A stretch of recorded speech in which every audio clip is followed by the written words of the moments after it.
every minute of a day as we know it, there is something happening around us, and that is what we call news. Where do you get your news from? TV, social media, newspaper, radio, there are hundreds of options. But do you ever think where a journalist gets his news from? As journalist, it is my task to make sure your news reaches you.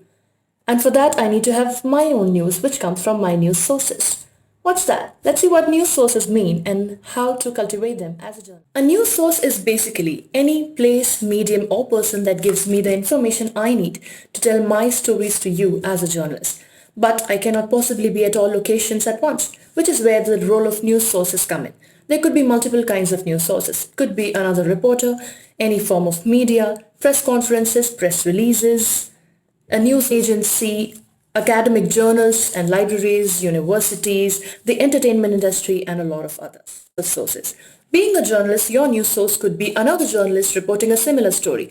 But remember, your discretion is at the topmost priority. Always cross-check your facts after receiving a story from someone else, even if a fellow journalist.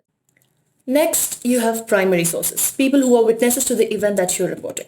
Might be a survivor of an accident you're talking about, or a member of the rally that took the streets, or somebody who attended a crucial meeting involving government officials.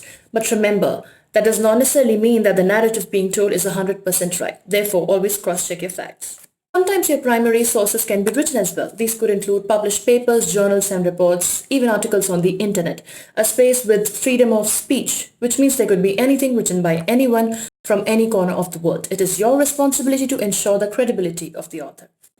At times, you may be the recipient of a document that hasn't been officially released. These are called leaked documents and are very interesting because they are made of somebody's secrets, and secrets make a great story.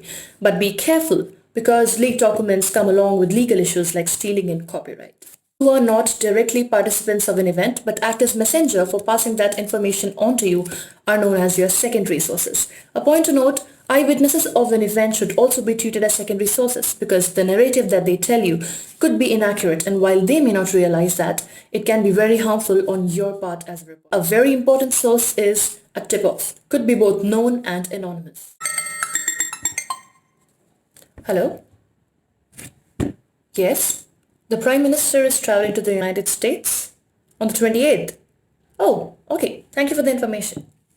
That is an example of a source I should not be trusting.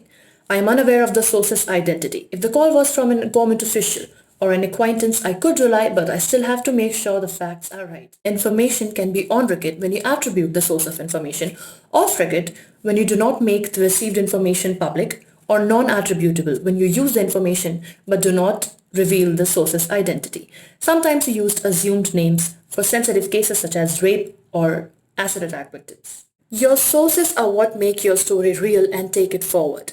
They are the bread and butter of a journalist's career.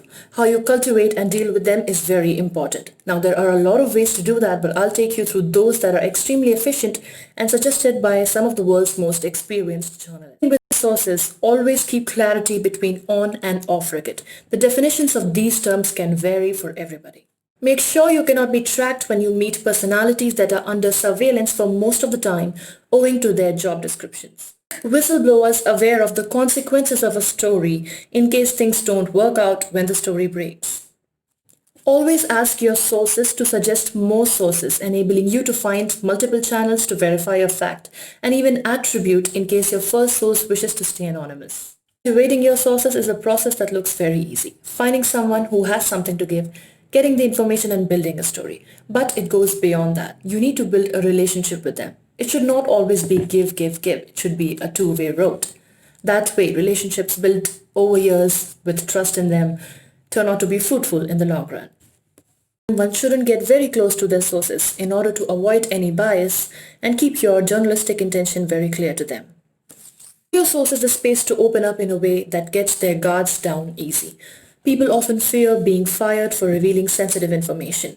Talking to retired officials and approaching them is a way to save yourself from that worry. Lastly, establish a connection. Share the control in the conversation and tell them stories to become a part of theirs.